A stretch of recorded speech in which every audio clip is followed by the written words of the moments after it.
think I'm supposed to turn this mic on. I don't know how important that is, but I'll try it.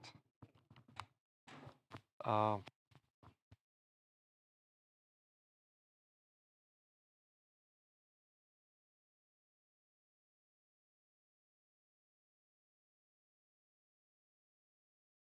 I'm tempted.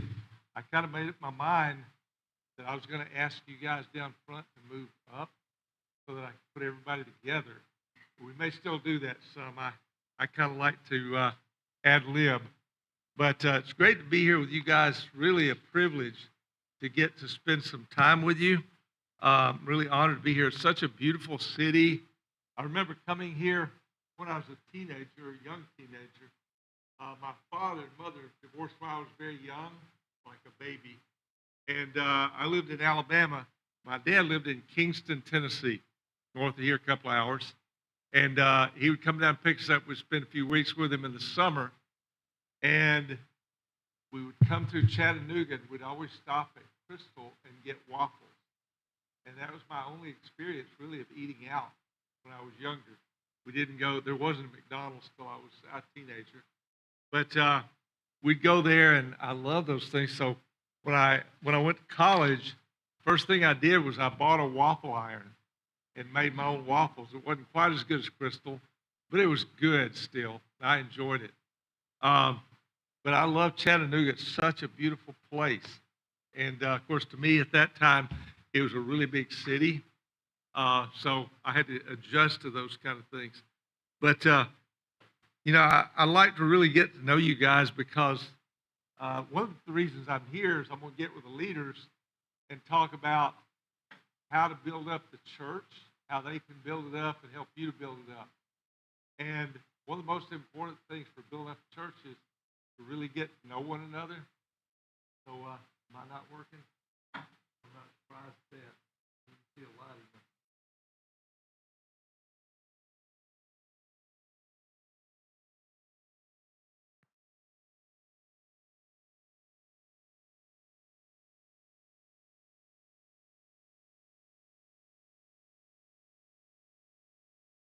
If I had you guys to move back up closer and let me stand up there somewhere, if y'all will, just move up a little closer.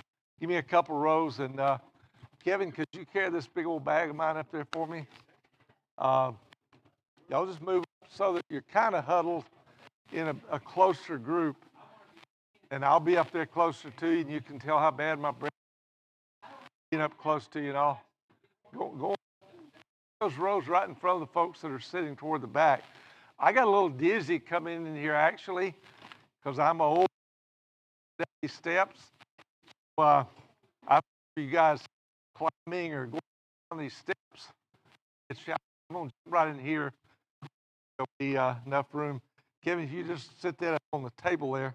I have some things in there I was going to share with you guys in the spirit of getting to know one another.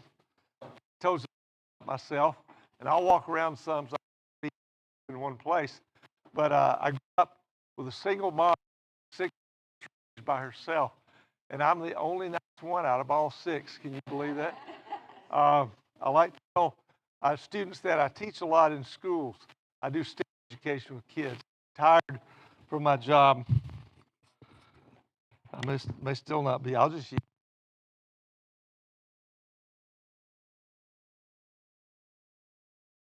So after many years in Boston, working in my career there, the dean at Tuskegee University asked me, will you move down here, help me get young people into college, what he called the black belt of the South. I thought he was being racial, but he said, no, this is a Booker T. Washington phrase, large area of African American people.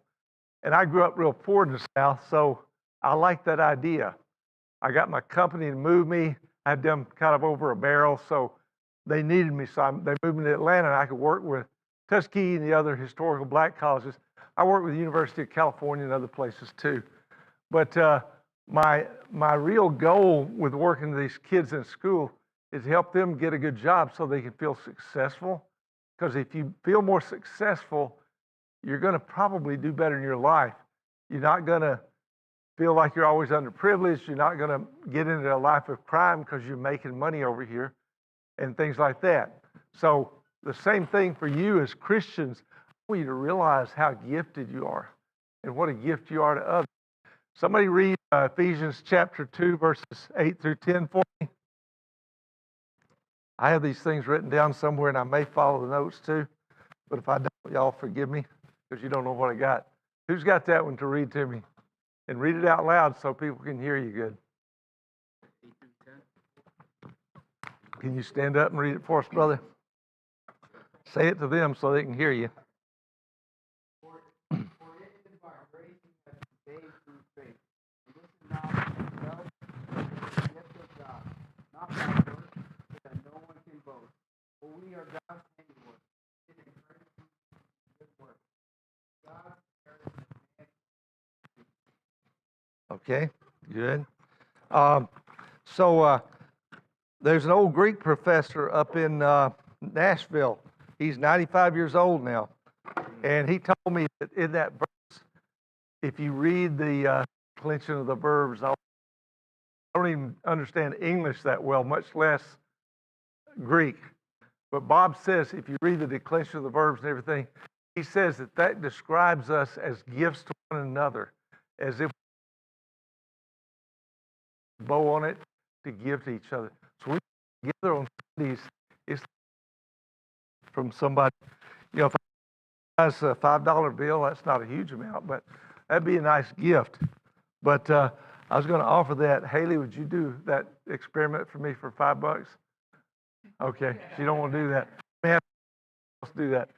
I want to show you one of the things I do with students because I think you'll get a kick out of it, but also because it kind of shows something I want to teach to you.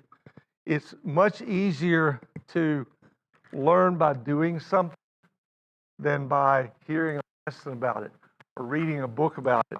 I have a mixer here. Y'all may have a mixer like this one. It's kind of bad a lot of times, but it's you can mix things with it. I use it to make guacamole and cheese dip. But I also teach kids about rocket science because that's what I do in my career. And one of the simple things about rocket science is a thing called Bernoulli's principle.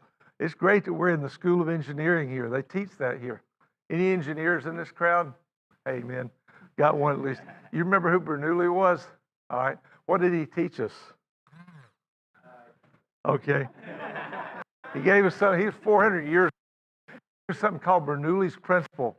And it says, and this is where I use frisbees. I also like to throw the frisbees in school because the kids don't get to do that. They think it's really cool. So I can stand, if I'm in a classroom, I can throw this to the back of the classroom, target back there. So I play frisbee golf. But I use it also to describe aerodynamics. When a fluid like air flows over this thing, it goes over the curve, just like on an airplane wing, faster over the top than a straight line, because a straight line is the nearest path for anything to travel. When it goes fast, the pressure goes down. That's what Bernoulli taught us. So he said, when a fluid goes over a curve, the pressure goes down, and you create a vacuum. That's what makes your airplane fly. Some of you guys fly on airplanes. You hop on that thing, a big jet, and it will fly from here to Tokyo or somewhere. But the reason it flies is not the jet creates a vacuum. It literally sucks you up.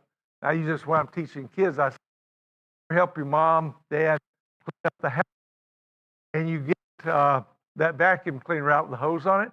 And you can pick up things like paper and shoes around the house. This principle in practice. I want to show you here. If this electricity is hooked up, I'll show you what this is. And I found a mixer tonight, and I use a beaker to make it look scientific. I'm going to turn this on in the mixer in the blender, and I can pick up the weight of that. Because I generated enough lift on the bottom, and I splattered water all over the place, so those students, when they come in tomorrow, will be upset. What I usually do is let students come and do that, and they love it. And they take pictures of themselves, and they remember it when I'm gone away. I make 500 photographs, and they make faces, they stick their tongues out. But I love doing that. I did this in Arkansas. Right after I moved here, we're redeveloping the Patriot missile. We can just slice this off. It'll dry overnight, no worries, but thank you. Ain't my floor. I was still in Boston.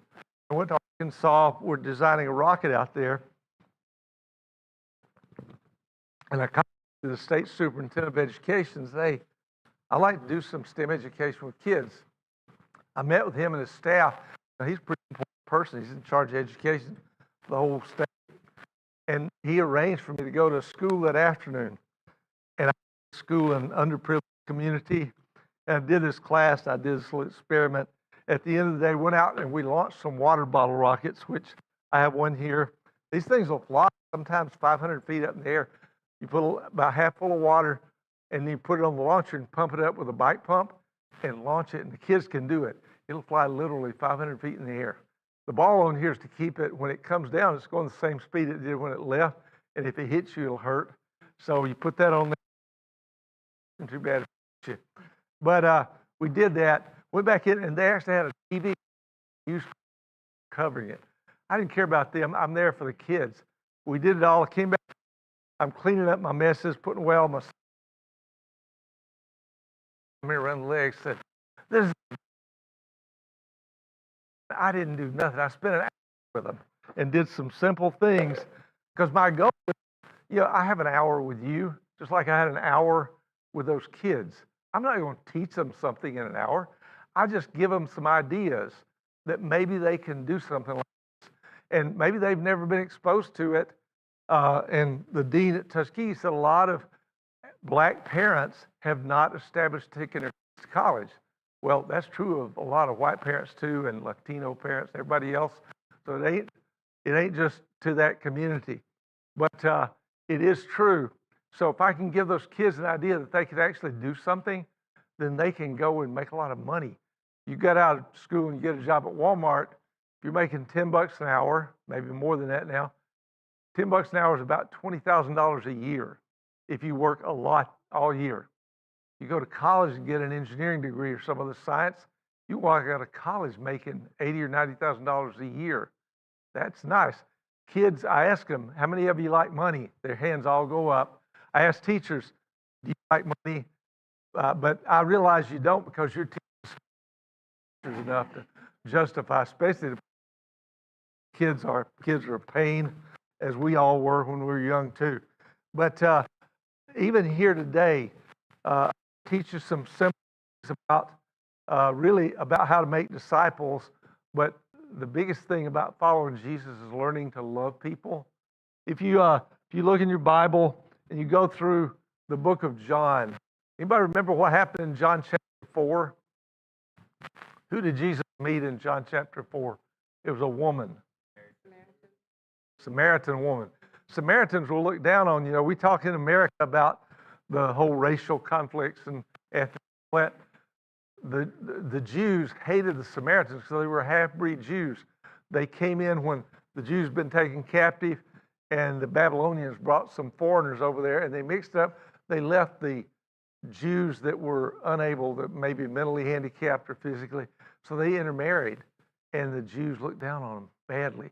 A good Jew, if a Samaritan shadow fell on him, he'd go take a shower. I mean, they were prejudiced. So when Jesus came to this woman, remember, he's out here making disciples. What did that woman, what was his evangelistic question? Can I have a drink of water? Did you ever think about doing that when you meet somebody? Can I have a drink of water? And that's going to get me into a Bible study.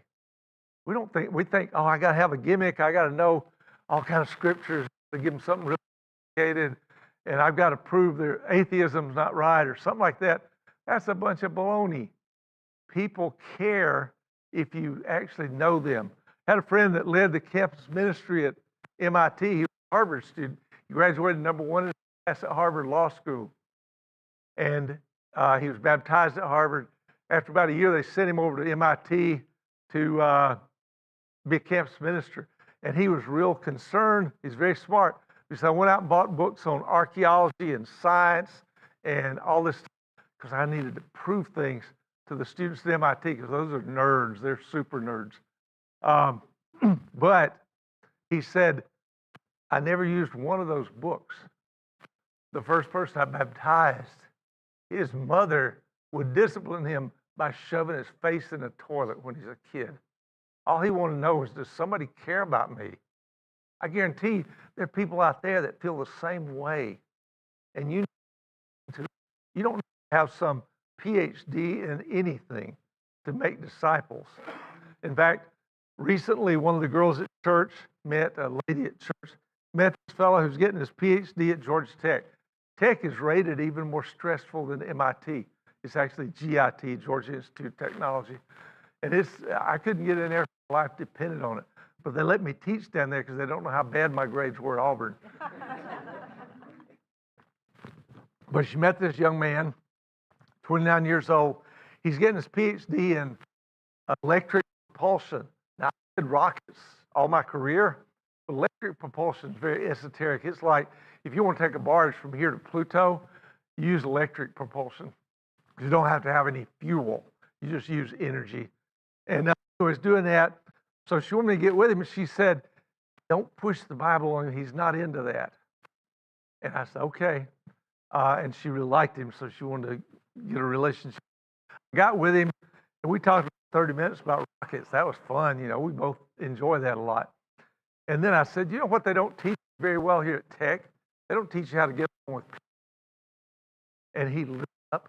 He was born in Spain, grew up in Florida, Catholic school, but he didn't learn the Bible. I said, they don't teach you that.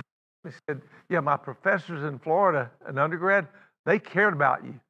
Here at Tech, all they care about is performance. They will make money. They want you to get the job done. And I know I work with a lot of people at Tech. But I said, you know where you can learn that's in the Bible? And I'm easing over the line from what the girl asked me. But I read these two verses. Wyndham Shaw taught me, always ask people to read. Don't just read it to them. If y'all got a Bible, turn over to Jeremiah chapter 9. And Jeremiah 9, God speaking. I had this man to read two verses. And I told him that when I worked in Boston for Raytheon Company, Raytheon does a lot of missile systems, stuff like that. You may have heard of the Patriot missile. You know, it's being used a lot in the Middle East right now to defend people from the Iranian missiles that are coming in. So I'm working with this man. He's the CEO of the company. He's got 80,000 employees. He's a personal friend of Ronald Reagan and Margaret Thatcher. Some of you don't even know who those are, but in the last century. So I'd met this guy, and they told me when I went, he likes to read the Bible. I thought, well, big deal. Meet him, because I'm not that important. But 15 years later, I met him in the hallway. We talked some, got to know each other. I asked him to come and speak at a business meeting for me. And it had nothing to do with Bible or anything. But I said, can I drive you? Because he's got a chauffeur and all. So I drove him in my Honda. We went up there. He spoke. He had lunch with the president of that division. They didn't invite me because I wasn't important. Came back. We talked some about our family on the ride. Got back to his office, probably about the size of this room. Wasn't elevated like this. Said, can I read you these two verses? Jeremiah 9, chapter 23 and 24. It says, this is what the Lord says, let not the wise man boast of his wisdom, the man of his strength, or the rich man boast of his riches. Let him who boasts boast about this, that he understands and knows me, that I am God. I am the Lord who exercises kindness, justice, and righteousness on the earth, for in this I delight. Now, I wanted this man who was my big, big boss. I didn't want him to feel like I'm trying to butter him up to get a better job. So I read that to him, and I looked over the table at him, and I said, Mr. Phillips, I said nice things about you when I introduced you today. I want to remind you you're not as important as God. And I was afraid I'd get fired, but the old man smiled at me. He's probably older than I am now. I'm 75. And he had been CEO for a long time. He smiled at me and said, Jack, I've got 80,000 people that tell me stuff I like to hear. Nobody tells me what I need to hear. Some of you can relate to that. Even in the church, we do a lousy job of being honest with each other anymore. You know, Paul says in Ephesians 4:15, speaking the truth in love will grow up into him who is the head. You know, if I really care about you, I'm going to speak the truth to you. I did my grandson's wedding in Estonia back in January. I told him he could have at least fallen in love with somebody in a warm climate. It's right on the edge of the Baltic Sea. It's next to Russia. It's just south of Finland. There's snow everywhere. But on my 75th, I got to do his wedding. And we're doing the wedding and we're talking, and I'm doing the usual standard stuff. Came some and I said, the Bible says you're supposed to be the leader of your family. It never said you're supposed to be the boss of your family.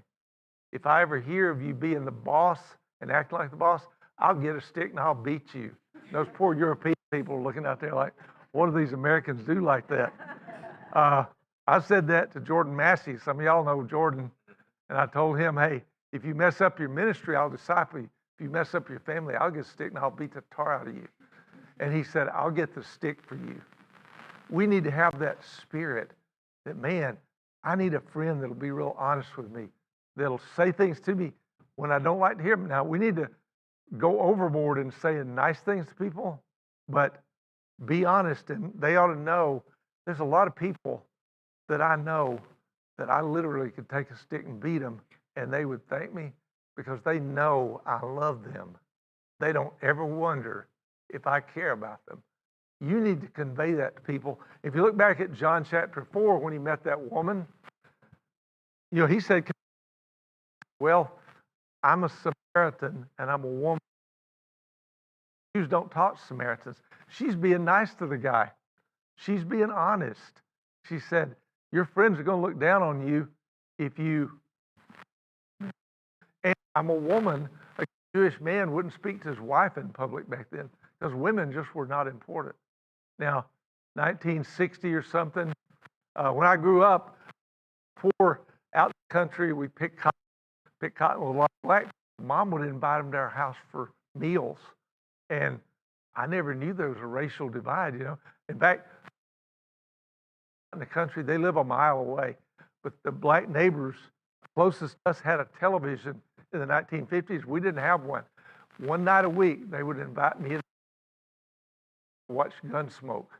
And as soon as Gunsmoke's over, back then you got one channel. As soon as that old gentleman get up and he started adjusting that dial, he'd get fuzzy. I don't know what's wrong with this TV. It meant it's time for y'all to go home because I'm going to bed. But anyway, that's what I grew up with.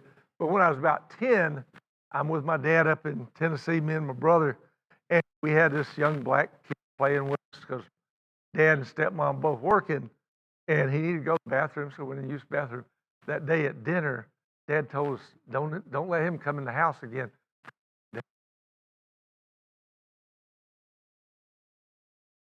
I know there's racial conflicts going on right then, but I didn't understand that. No sense to me. So that's where this woman was. She said, your friends are going to look down on you if you talk to me. She's nice to him. And he said, well, if you knew who I was, I could get water. And she said, healed every time. Some of you may have been divorced before. I can't imagine anything that's more painful. I grew up with that. I grew up with my dad leaving and leaving us nothing. We had to just earn our living from a young age. And I didn't have a father in my life. I was always, he was a grouchy guy, so I was kind of glad he wasn't around. But I missed having someone.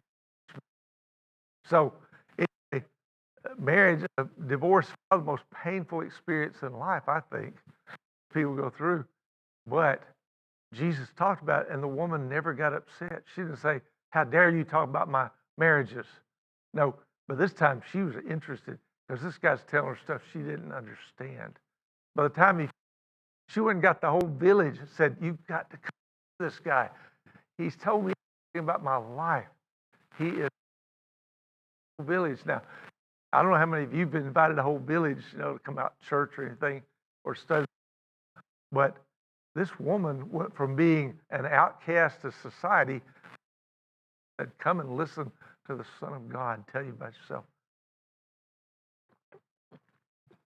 It's also really telling, if you look there in verse, I think it's 27 or something like that, that Jesus said, well, not Jesus, John is writing this in the book of John.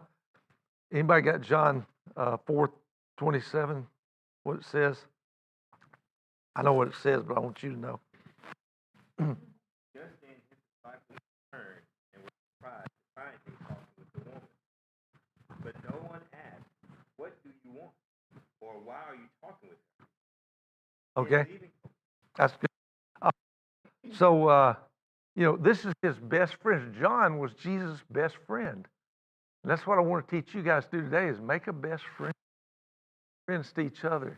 A lot of friends, but you need to take it deeper, people. You need to get to know each other. And John was Jesus' best friend. Him and the other disciples, they've been off town to get food because they thought about food a lot like I do.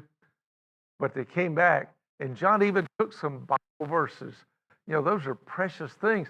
And he took that time to say, we got back, and we saw him talking to that woman, Samaritan woman, but none of us said, why are you talking? Had the courage and kindness to say to him, you shouldn't talk to me. Your friend's going to look down on you. But his best friends, they kept that mouth shut. Why do you think John and his buddies didn't say anything that day? They knew the culture. They knew they weren't supposed to talk to women or the Samaritans, either one.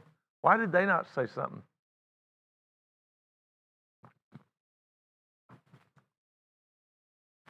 Smart people here. Yes. They knew his authority. You're giving them way too much credit, brother. It's because they did that one time too many. He kicked their butt so hard and said, you got to stop being so stupid. Not talking to women because the culture says you can't talk to them. Now, obviously, be right when you talk to them. You bigot, prejudice, people.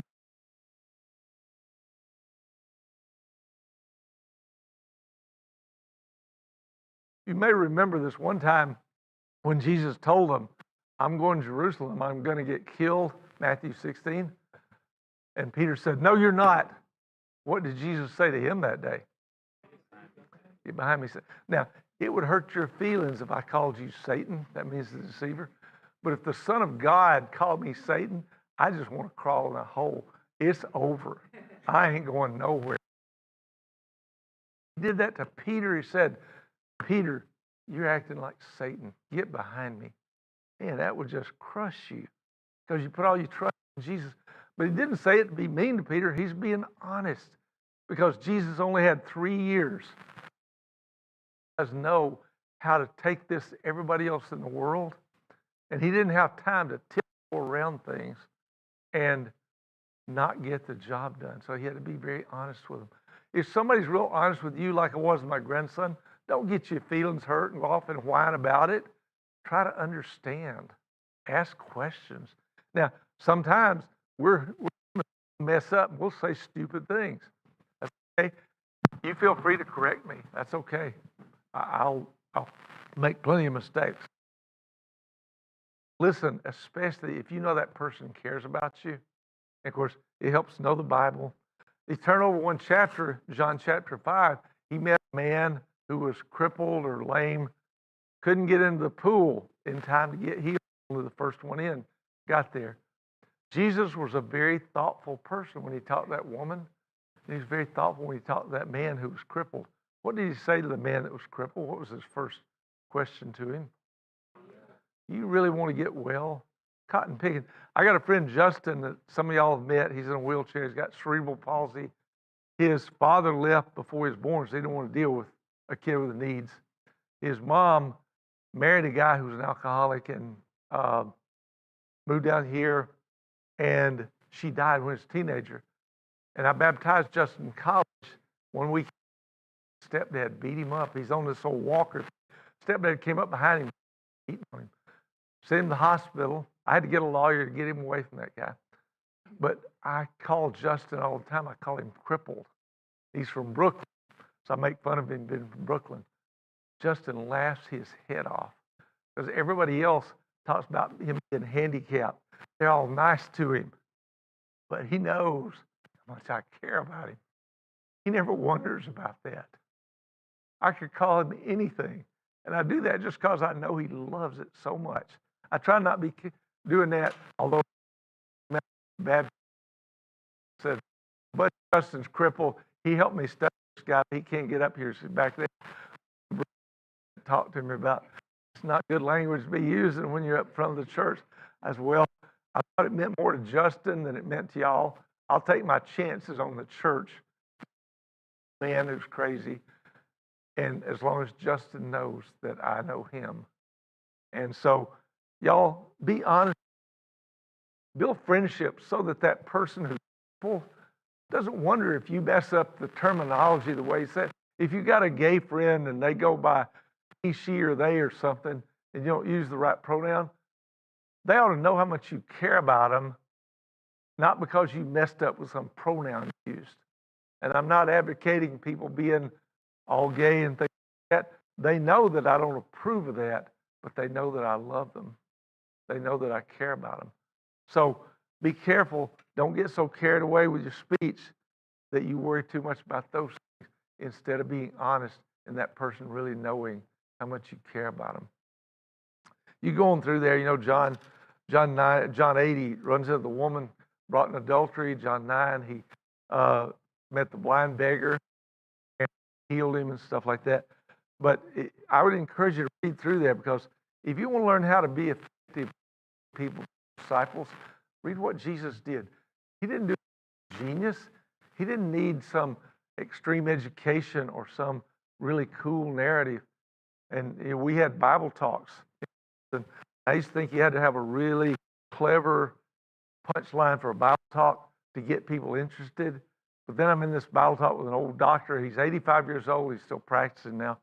But he would get us in, and he would kind of welcome the group, and he would say, I'll read from Psalm 37. Didn't even matter what. But he had every person to read 3 verses, and it made them feel included. There wasn't any special lesson about it. It was that they felt included in it. At the end of it, he would hand out cards with a little verse on it and say, I want you to go into a discussion group with 4 of you, and you get tell me something about it when you come back. Anybody can do it. Had a little girl in there that came from Cambodia for an arranged marriage. She barely spoke English, but she would read those. A few months later, her husband, who's also Cambodian, asked her, "Would you read the Bible to me? Because I see you reading it all the time, and I want to know about it." He got baptized too. And, you know, I mentioned to you the PhD guy. After we read those 2 verses, we went back talking about rockets some, and then he walked me out to my car. I had a model of the B-2 bomber that the chief engineer gave me one time. I was at his house having dinner, and it was signed by the original flight crew. You know, B-2 is the one that they went over and bombed the nuclear sites with. It looks like a wing. It's really cool. Nerds like that thing a lot. Signed by the original flight crew. So he came out the car with me to see me off. I showed him flying wing, and he was really impressed with that. And then he said, Jack, I'm going to ask, would you teach me the Bible? This is the guy that the girl said, don't push the Bible on him. I didn't read. Suddenly he asked,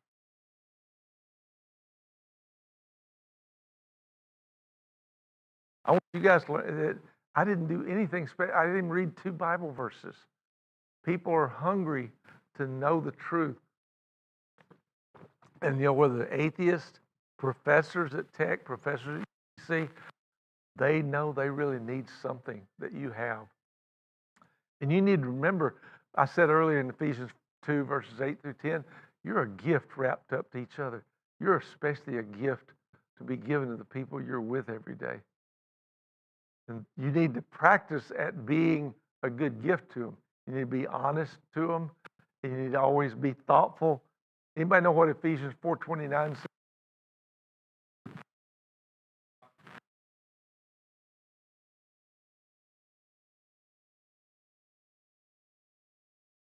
Good verse, amazing verse.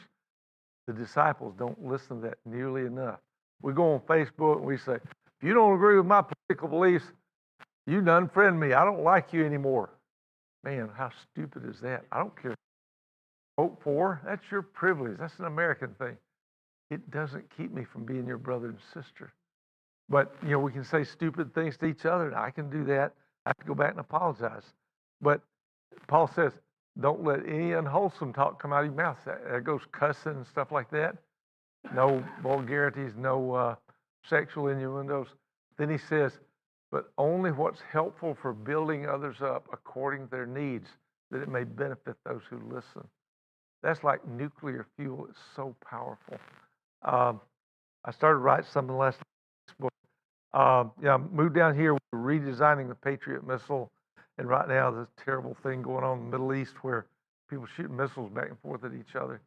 But we designed that missile back in the 80s, put it in production, sold it to the U.S. Army, and then we also sold it to some of our allies and things. So it was really good, and it was proven from the two Gulf Wars, most proven system out there for intercepting other missiles and things like that. So it's a really good system. It protects civilians and soldiers and stuff like that. So it's good. But in 2008, some of the Arab countries, UAE, Dubai, those places, they came and said, we'd like to buy Patriot because Iran is a bully. And we can either pay them money to leave us alone or we can buy Patriot to defend ourselves. Didn't surprise me at all. They all felt Iran because I'd already done that. I'd learned that from great. Right after I retired, I'm out at the University of California. I'm speaking at a big event out there, a STEM event. They had like 1,000 college students, a bunch of kids. And the first day I met the dean of engineering for breakfast, a lady. And the first thing is, Jack, and I had my wife with me. She wasn't at breakfast with me. I don't usually do breakfast with women, but she's the dean. I met her at a very public restaurant. She said, Jack, I know you're very involved in your church. We had never talked about that. She must have looked on social media and seen that. But she says, I like that. I'm Jewish, and I'm very involved in helping the Jewish people. And she also said, would you be willing to serve on the advisory board at the College of Engineering? But you need to interview with a lot of people to do that. So I went around and interviewed with other deans and other professors and things. This one professor is looking at my resume and says, see here, you worked on the Patriot missile. I said, yep. And he said, I grew up in Tel Aviv, Israel. And 1990s when Saddam Hussein started firing Scud missiles at everybody. And he said, I was a kid. I remember the air raid sirens going off to go to shelter. And I would run to the shelter. And on the way,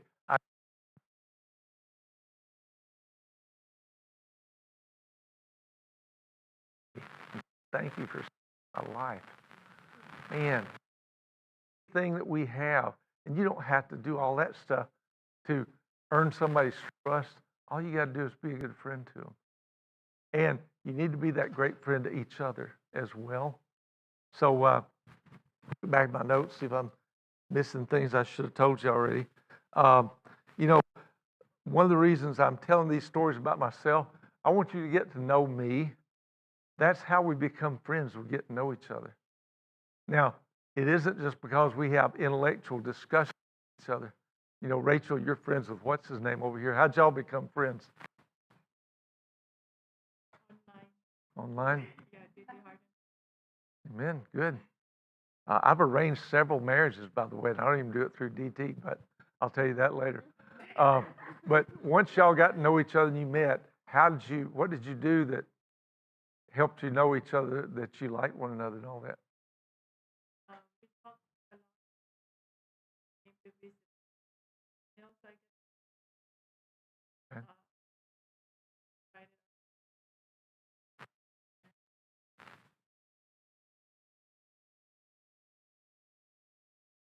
Okay. The brother that was married way out of his league. Josh, who's somebody besides your wife that's your friend? Who's somebody that you grew up with, maybe? Name a name. Doesn't matter who it is. My buddy, Anthony. Okay. How did you and Anthony build a friendship? We started hanging out outside of football practice. He's a black kid that was from this really bad area. Part of this program. Just a little step above me somewhere, but he was living in a household because he had such a bad family situation in California, and he lived with his family, kind of getting away from the whole thing. It was kind of like part of the, and I got to know him really well, and it was really cool. He became one of my best friends. Sometimes you do fun things together. Sometimes you do really stupid things together. I was baptized as a junior at Auburn, and this discipled me the first year. He wasn't there the first quarter, but he came back to a really close friendship.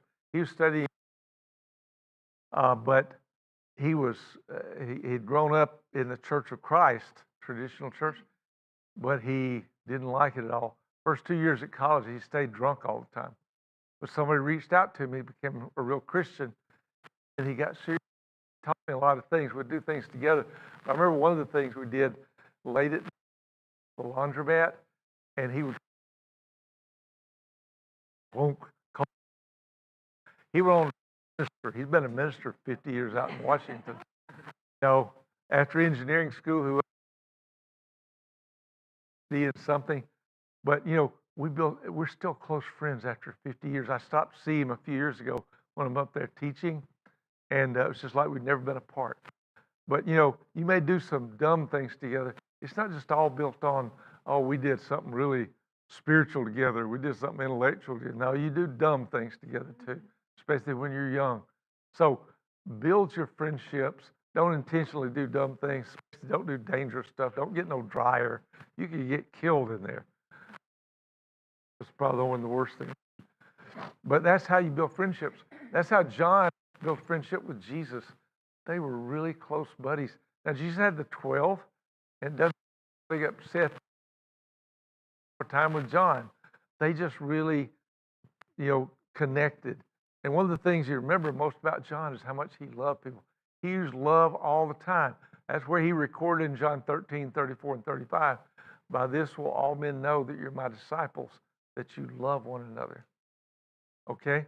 And over in John chapter 4, they say when John was really old, he got put out on that island of Patmos. That's where he wrote the book of Revelation, all this stuff. He was persecuted a lot. When he was really old like me, he would go to Ephesus and they'd ask him to speak. And by this time, he's shuffling. When I first got here this morning, I was coming down them stairs and I thought, I stayed up till 2 o'clock this morning doing stuff. Still do that. And I was a little bit dizzy from driving, but Kevin came up and got my suitcase. That was helpful. But John shuffled up in front of the crowd, and he could barely talk. He's really old. He said, "Little children, love one another." He went back and sat down. As a sermon for today. Praise the Lord. I like sermons like that. 3 minutes and I'm gone. I like that a lot. But I had some old friends out in Japan a lot of years ago selling. Japan and Germany helped pay for the development of the Patriot missile system. We had an agreement that we would go train them how to build it once we had it developed and working. So I went over to both places, taught them. And at that time, this old couple had come out of retirement. They moved to Boston to train in the ministry. He had been the professor emeritus of missions at Abilene Christian and colleges. He was a famous guy, but he retired on a lake up in Missouri, and he had a boat, and he named the boat Visitation. When people would call his wife, say, "Where's George?" she'd say, "He's out on visitation." They thought he's out there fishing. But in his 70s, like I was in Japan with a bunch of young Japanese college students that were baptized in America, so they wanted to start a church there. And Japan, the Wall Street Journal said at that time that Japan is the Mount Everest, because Japanese people are very closed. If you're not Japanese, it doesn't matter who you are. You can be black, white, or anything else. You can be Asian. It don't matter. That means you're I don't care what color you are. You've been there, and I was with them when they first got there and spent time. I'd catch the bullet train up there on the weekends, spend time with them. And within 10 years, that became the largest church of any kind that ever existed in the nation of Japan. Not a Church of Christ, not anything else. Biggest one that ever existed, because they taught the same thing that you teach to people when you do Bible studies. They taught them how to build their family. They taught them how important your family is. And I remember I'd go up there, and I had a hotel room where Ronald Reagan used to stay at that time. The town where I was, $250 a night, and that was 40 years ago. And I would go up Tokyo and sleep on a tatami mat on George's floor to learn from that old guy. We walked around Tokyo inviting people to church, and there were in Tokyo, it's so crowded. They have that push you onto the subway, literally, because and we're walking around all these thousands of people, and these Japanese students invite people to church and Bible study. How do you teach them? They're Buddhist and Shinto. Smile. He lived over there since 1949, off and on. He said, they're Buddhist and Shinto like Americans or Christians. It really doesn't mean anything. That helped me to understand the people of Chattanooga more than it helped me to understand Japan. It meant all those people in America that I saw going to church all the time, they don't really know what they're doing. It's something they inherited. Some of you grew up with that too. I grew up not going to church, and I like that. Didn't become a Christian until I was in college, but realize all these people around Chattanooga, there's some nice people, there's some nice churches, but very few of them read the Bible. He said, if you sit down and read the Bible with them, they'll become disciples. And he quoted to me Romans 10, 15, 17. It says, faith comes by hearing the word of God. That's why when I was with that guy at Georgia Tech, I had to read. I didn't just walked out the car and he said, would you teach me the Bible? So remember that when you're talking to people, they may even be very spiritual. They may use the right words, but much about what they say they believe.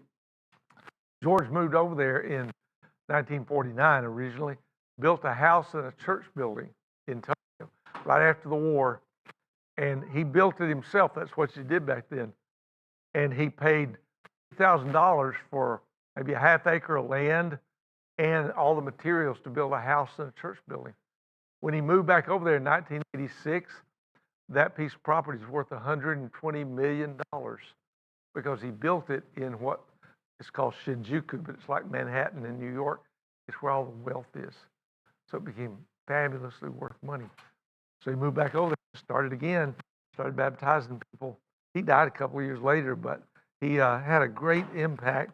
It had a great impact on me. He really challenged me to not be comfortable where I was, to get out there and grow. I'll give you two verses to close out with. In John 17:3, Jesus says, he's praying. You know, when you pray, I always tell people, when you pray, you're very honest. You know, you might make things sound nice when you're just talking to somebody else. When you pray to God, you know He knows, so you don't sugarcoat things. Jesus said that night in His prayer, He said, this is eternal life, that they may know you and the one whom you've sent, your Son. So He said, that's what it is. That's what eternal life really is. If you ever wonder about that and you have all these, how long is eternity and all that stuff, we sometimes wonder about that. Jesus said, no, it's not about how long it is. It's about knowing God. That's what makes it life, actually. This is what real life is to know God. And without God, man, you look out and people just a mess their lives are. We get messes sometimes too because we need more of the Bible, more teaching in it. And in Ephesians chapter 1, and Paul, and in that verse when he says to know God, he uses the Greek word gnosis, Gnosis. If you think about the word agnostic, it means prefix in front of gnosis. So agnostic means I don't know. There may be, we got verses up there. I forgot about that. I still like to the Bible out.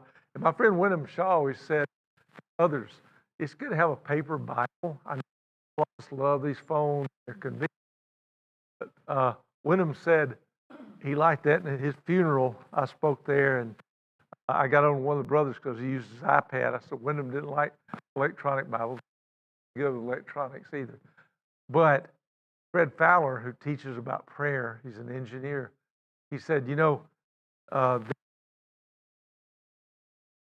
don't know what that, when I turn to that page, I remember where I wrote the note on there. And that's easier. You can't do that on your phone or something. So anyway, you don't have to use a paper Bible, but it's a good thing. With Ephesians 17, he says, I keep asking God to give you the so that you may know Him better. He used that same word, gnosis, but he put a prefix in front of it, EPI, epignosis. It means to really know somebody the way you would know a best friend. You know, when I talked about riding in the dryer with my friend, that was my best friend. When you talk about the people that you know that were your friends for long, long times, we got with two couples in Nashville this week. My wife's getting Alzheimer's. She's losing her memory. She's not in bad shape yet, but it's happening. She didn't come up with me this morning. That'd be too much on her. But we got these four friends, two couples. We were 43 years in a row. We took our kids, then we took our grandkids, and now it's just four old couples that get together. We got together with them there at a restaurant, had an hour. It was a lot of fun. Great friendships were wonderful. And as we're leaving, I asked a young man there with his family, would he take a photograph for us? I didn't ask somebody old because they don't know how to use cameras like I don't. But he got up, took a picture for us. And then when he finished, I said, something I ask people a lot, what do you do around here? Do you work somewhere? Are you independently wealthy? I asked this young man that. And I ain't run into many wealthy people, few of them, but he said, no, I'm actually a campus minister at MTSU, which we were in Franklin. It's half an hour away. One of the couples with us, their daughter's a professor at MTSU. But, and they're baptized, who's in charge of their facilities. But anyway, he's a campus minister over there. He said, I studied aerospace engineering at MTSU. I love aerospace engineering. So he gave me his number. He called me, said, hey, when can we get together and talk? And I sent him a message this morning because I've been traveling most of the week. I said, I'd love to talk. You know, here's times when I'm available. I don't know where he is spiritually or anything like that, but, you know, you'll meet people. There's things that connect you that you'll build friendships with. But Paul says, I want you to get to know somebody the way you know your best friend. And I want y'all to think about this week, who are my best friends? Are they helping me to be spiritual? And do I need to build my friendships in the church better than they are? And you married couples, y'all need couples in your lives, not just one person that will be real honest with you and things like that. So think about being a friend and think about the way every day. He didn't go out to the gospel every day. He went out to build friendships. He loved doing that. It's been fun talking to those people.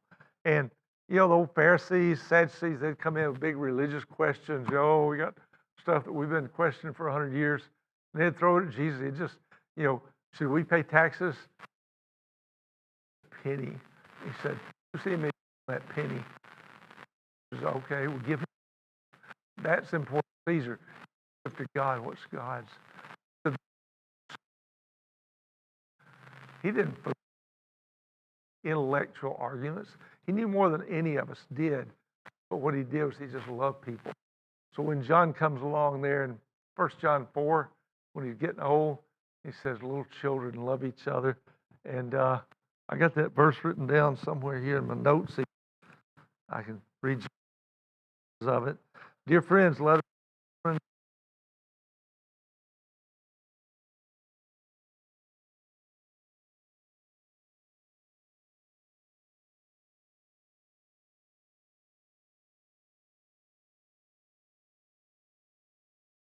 the world. You know, my neighbors know that I love them. A bunch of old people like me, I don't see them that much. When I am, I have good talks with them. I take pictures of them. I hug them, things like that. But when things come down, they call me for help. They call me to pray about stuff. And young people do. You know, right now, I've got 10 people studying the Bible with me. And that's not because I'm so clever and smart. It's just because I really care about them. You know, the PhD guy, he's been reading through the book of John, asking questions. Actually, I'm only studying with 8 of them now because I baptized 2 of them. One day in November, I baptized 2 men. One was 85 years old. One was 82 years old. I went to see that guy who's 85. I visited him for probably 4 years. His niece introduced me to him. And it took me 4 years driving down there an hour to spend time with him. He had a fall or something, and I finally said, you know, might not live the next time you fall. We need to get serious about what's in the Bible. We sat down and in one afternoon, a few verses, and here's what the Bible tells you to do to be saved. And he'd been religious all his life, but he didn't really know the Bible. And he said, I want to get baptized. So I had to find a place where we could get him in there. I had to get my grandsons, who were huge. They came up the stairs to the baptistry because, man, there's several stairs. I don't know why they built that way. Wheelchair up there. Got him in the water, baptized him. He's the guy that I called out. My crippled friend said, hey, Justin's back in the back. He helped me study with that guy. And it wasn't so much studying, it was we built a friendship with him. He's a retired newspaper editor. He's real smart. He's got, intellectual friends, but he didn't have anybody be as honest with him as I was. Learn how to do that with each other. I love you guys. I love the church up here. I love to help you figure out pictures of people you care about. I used to, for years, I'd go out in front of the church and greet people when they come in and say, can we take a picture together? I got my big camera that somebody stole, I think. I'd take a selfie with it. And they, some of them would, I don't know. And yet a lot of them would take pictures with me because you don't take pictures of people you don't care about. It makes them feel welcomed. It makes them feel valued. If they don't want to take a picture, that's okay. So y'all apply those things. Learn how you can use your gifts to help other people. I appreciate y'all having me up. Great to spend time with you. I don't know where we go from here. Y'all can tell them what to do, Kevin.